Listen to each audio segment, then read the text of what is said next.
วางกับโต๊ะก็ได้นะวางกับมือโอเค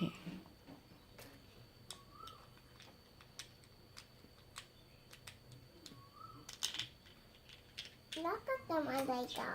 โอ้ใกล้นะแต่ต้องต่อที่ริมขอบนะคะเห็นไหมเป็นบิ๊กแอลชิดขอบเลย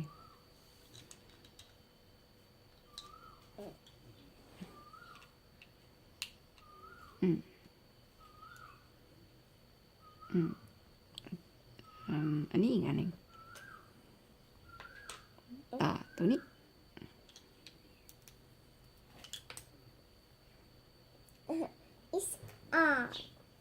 ใช่เหมือนยัง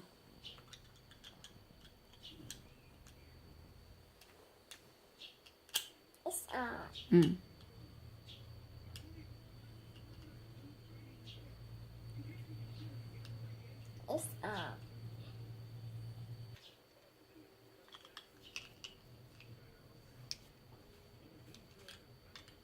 ตรงนี้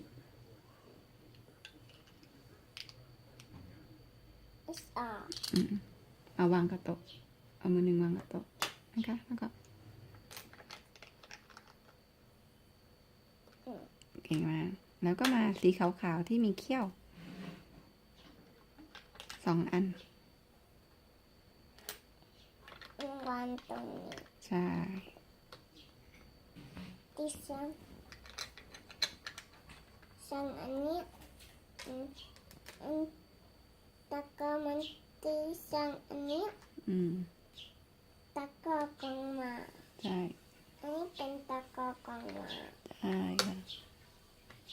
sometimes it's on sometimes it's not on ถูกแล้วลูก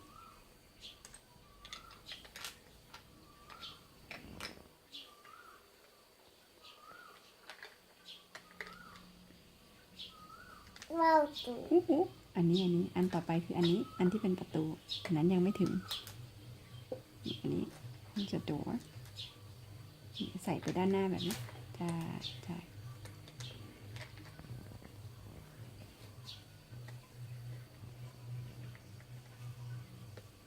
sometimes it's on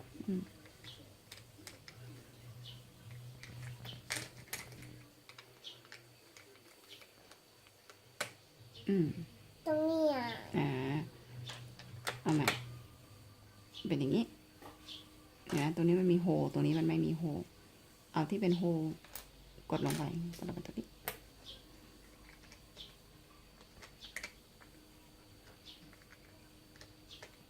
ถูกต้องกดลงไปเลยลูกน่าเก่งมากใช่อีกการหาเจอไหมabout to นี่ประตูอีกอันหนึ่งต้องไว้ตรงนี้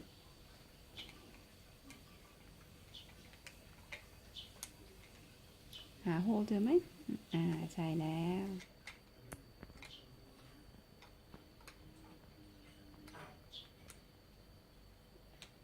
เก่งมาก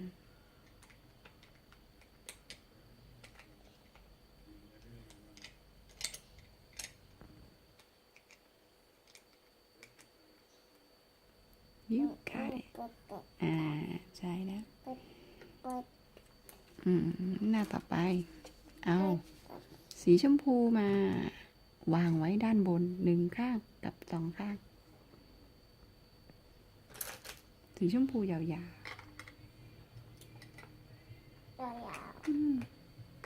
แล้วก็มันยาวมากเลยยาวมากเลย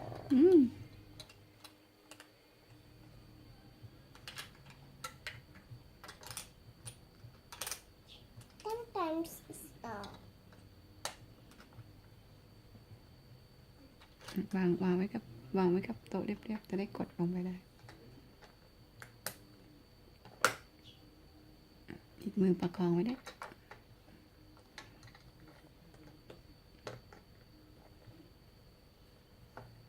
ไม่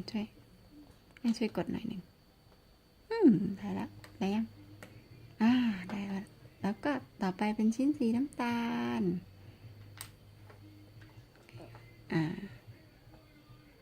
ไว้ด้านที่ด้านหลังด้านนี้เป็นประตูใช่ไหมไว้ด้านท้ายประตูเก่ง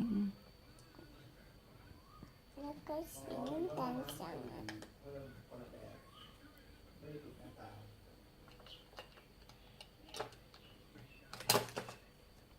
ใจเย็นใจเย็น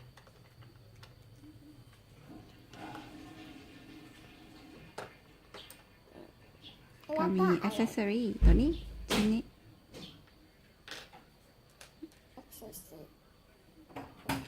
ถือว่าห้องน้ำเปรี้ยวไป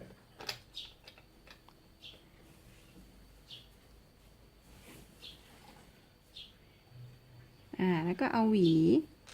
กับขวดน้ำไปหนีบไปตรงนี้ติดไว้ด้านข้าง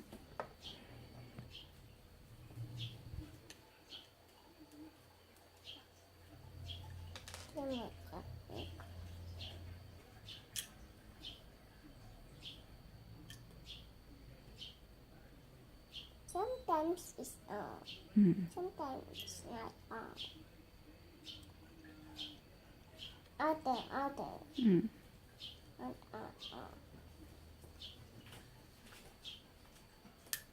เก่งมาก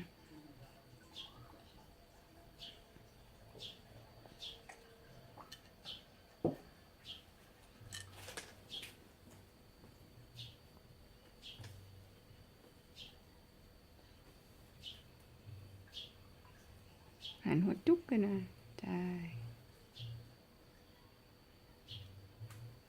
ถ้าได้มากัน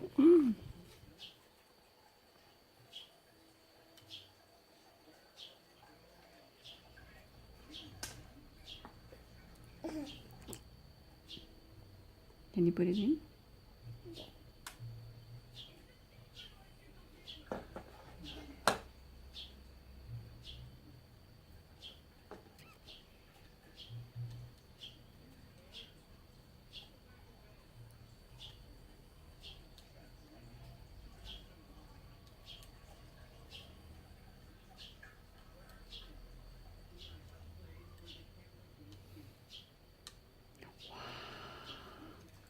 something Very good ต่อไปเป็นเสริมรั้วให้สูงขึ้นใช้สีน้ำตาลอ่อนทับไปบนสีน้ำตาลเข้มนี่สีน้ำตาลอ่อนอันนี้วางไว้บนโต๊ะได้แล้วนะคะ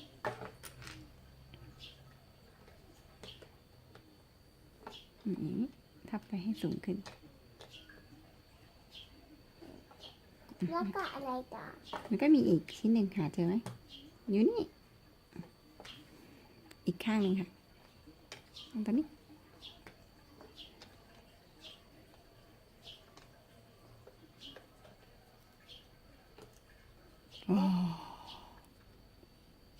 เปิดเลยเปิดคลิปเลย and you bring a long arch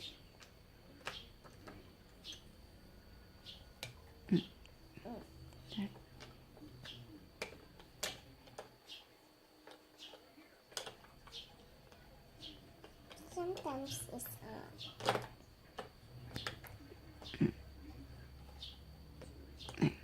ถ้าตรงๆมันจะลงว้าวเดี๋ยวอีกอันนึงมาไว้ข้างหน้าว่างอะไรแล้วตัวนี้คู่กันเหมือนอันนี้ได้ลูกวางคล่อมมาตรงนี้นะคะ bring your roof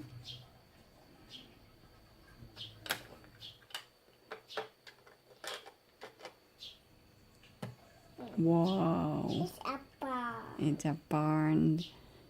like that แล้วก็ to have a pretty shade for the porch we put flower on it green first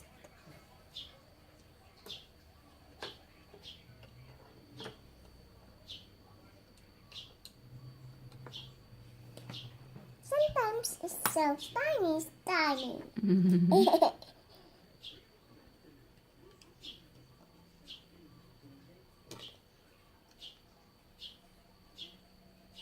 เอาด้านที่เป็นโฮใส่ลงไปอันนี้โฮใหญ่ก็จะใส่ได้อันนั้นโฮเล็กจะไม่ใส่ไม่ได้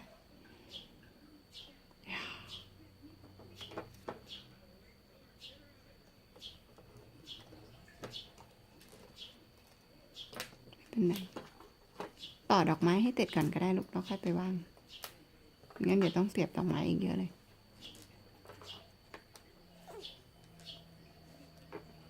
เราต้องทำเยอะๆก่อน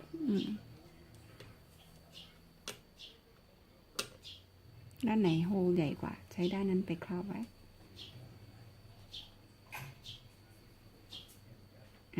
เก่งมากเขาต่อดอกไม้แบบนี้ต่อดอกไม้แล้วก็เอาสีเขียวไปทับแล้วก็ติดดอกไม้ แจกข้าวลูก บนฝาต่ออีกเจ้า ด้านไหนโฮลใหญ่กว่า จะได้ครอบได้ ด้านนั้นไม่ใช่ ด้านนั้นเป็นด้านโฮลเล็กflip a little bit very good โอ้ The same thing too. There was and lots of ไม่เอาหลอดลงนะน้ำเข้าหลอด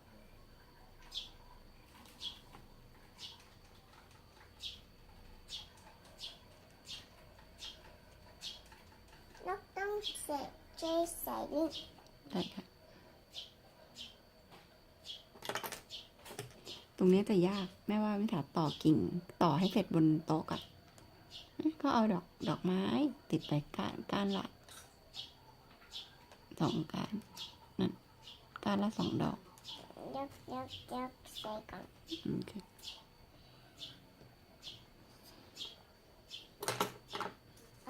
sometimes it's on. อืม Sometimes it's not on. อืม Uh-oh. แต่ดูสิคะโอ้โห อันนี้นะหมาเข้าได้แล้วนะ เราต้องทำให้เสร็จก่อน อืม